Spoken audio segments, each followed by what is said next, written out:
Predávate byt skôr ako 5 rokov, odkedy ste ho kúpili? Veľký pozor. Hrozí vám, že štátu zaplatíte tisíce eur. Trvalý pobyt vás už nezachráni. Mnohí ľudia v Košiciach si ešte stále myslia, že pokiaľ majú 2 roky trvalý pobyt na danej nehnuteľnosti, takže sú oslobodení od dane z príjmu. Bohužiaľ, nie je to tak. Rozhoduje jediné vlastníctvo nehnuteľnosti. 5-ročná lehota sa počíta od doby nadobudnutia, to znamená od rozhodnutia o povolení vkladu kúpnej zmluvy. A najskôr, kedy môžete predať, pokiaľ chcete byť oslobodení od dane a zdravotných odvodov, je 5 rokov a 1 deň. Vtedy je ten správny čas, kedy podpisovať kúpnu zmluvu, zmluvu o budúcej zmluve alebo rezervačnú zmluvu. Neriskujte pokutu od daňového úradu a radšej sa poradte s odborníkom. Som tu pre vás, kľudne mi napíšte.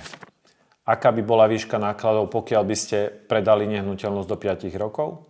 Je to daň z príjmu a zdravotný odvod. To vám celkovo môže zobrať až 1/3 celkovej kúpnej ceny. Dajte si na to pozor.